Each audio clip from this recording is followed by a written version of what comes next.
जब भी मुस्लिम समाज के सामने समस्याएं पैदा की गई, जब भी मुस्लिम समाज को अन्याय किया गया, उस वक्त पूर्व एमएलए गियासुद्दीन शेख साहब दरियापुर अहमदाबाद ने मुस्लिम समाज की समस्याएं और अन्याय के खिलाफ अपनी आवाज को बुलंद किया।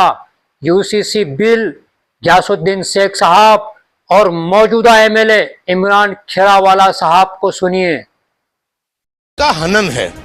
अगर यूसीसी का समान सिविल कोड बनाना है तो उसका अधिकार जो है देश की पार्लियामेंट को है। पार्लियामेंट कानून बनाए और समूचे भारत देश में उसको लागू करे।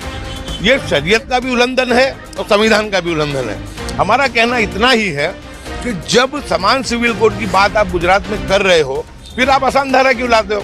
तो आसान धारा में भी तो समान होना चाहिए ना, कि जो व्यक्ति जहां चाहे वहां पर वो जो है निर्भय तरीके से अपना मकान ले सकता है। ये चीज अलग है कि हम उसके खिलाफ के कहीं धाक हो, धमकी हो, किसी से मकान दुकान पड़ा ली जाए, वो नहीं होना चाहिए। ऐसे करने वाली व्यक्ति को कड़ी से कड़ी सजा होनी चाहिए। और पुलिस जो है वेरिफिकेशन करती है, कलेक्टर उसका वेरिफिकेशन करता है, उसके बावजूद आप आसान धारा ला करके एक मुस्लिम समाज को सीमित करना चाहते हो। देखिए, इसमें आदिवासी समाज को बाकात रखा गया है, ओबीसी की कई जातियों को बाकात रखा गया है। हम उसका वेलकम करते हैं। हम किसी धर्म जाति के खिलाफ नहीं है।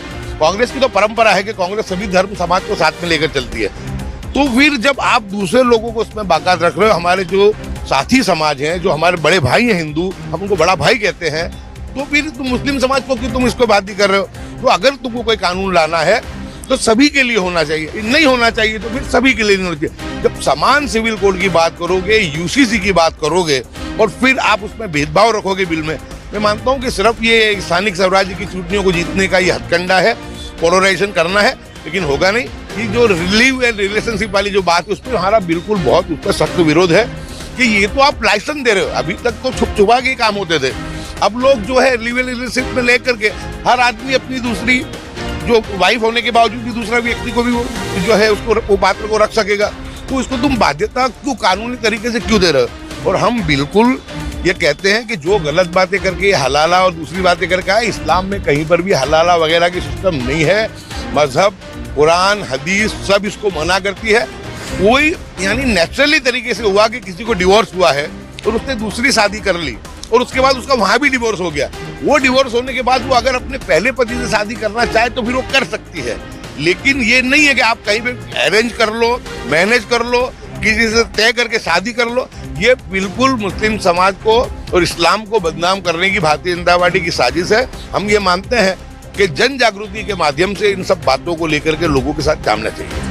हमको पूरे बिल के अंदर जो इसके अंदर जो मेन जो हमारा जो विरोध है कि जिस ढंग से बदनाम किया जाता है और तुम हमारे साथी समाजों को बाकात रखते हो और सिर्फ मुस्लिम समाज को टारगेट करते हो, ये गलत है। और खास जो हमारा विरोध है वो जो लिव एंड रिलेशनशिप का जो मामला है उसको लेकर के हमारा सख्त विरोध है। सबसे पहले तो जब विधानसभा चालू थी, इस विधानसभा में जब मुख्यमंत्री ने जब बिल पेश किया, उस वक्त हमने विरोध किया था। मैंने और कांग्रेस पार्टी के तमाम हमारे जो धारासभ्य थे सबने विरोध किया।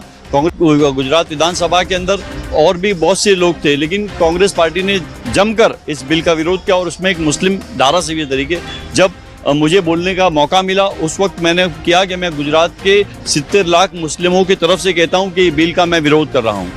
इसके लिए विरोध कर रहा हूं कि जो संविधान ने हमको हक दिया है वो हक छीनने की बात है।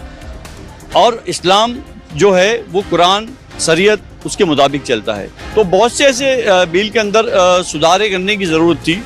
उस वक्त हमने जब ये कमेटी बनी थी, रंजना मैडम की जब कमेटी बनी थी, उस वक्त हमने कहा था कि इसके अंदर मुस्लिम समाज के लोगों को तुम इन्वॉल्व करो, उसके मेंबर्स बनाओ। अब सिर्फ ये बिल लाए हो, पॉलिटिकली इनका एजेंडा था। आने वाले दिनों के अंदर कॉर्पोरेशन, नगर पालिका, जिला पंचायतों के इलेक्शन है। इनकी बात यही थी कि ये हम लोग बिल लाएंगे तो पूरे गुजरात के लोग रोड पर आ जाएंगे, हंगामा खड़ा कर देंगे। ये सब चीज़ें नहीं हुई, क्योंकि मुस्लिम समझदार है। मुस्लिम अपना हक कैसे मांग सकता है, कहाँ मांग सकता है? अभी आपने बताया तो हम हाई कोर्ट में भी जा सकते हैं, हम सुप्रीम कोर्ट में भी जा सकेंगे, हमारी बात को रखेंगे कि ये बिल के अंदर हमको यहाँ नाइंसाफी हुई है। और वहाँ तक की बात है कि हिंदू समाज के लोग भी कहते हैं, हिंदू समाज की महिलाएं कहती है कि आपने जो लिव इन रिलेशनशिप की बात की है, ये तो बिल्कुल नाजायज़ है। बहुत बिल का हम पहले भी विरोध करते थे, यूसीसी का, और आज भी विरोध तमाम मुस्लिम समाज कर रहा है। वीडियो आगे शेयर जरूर करें।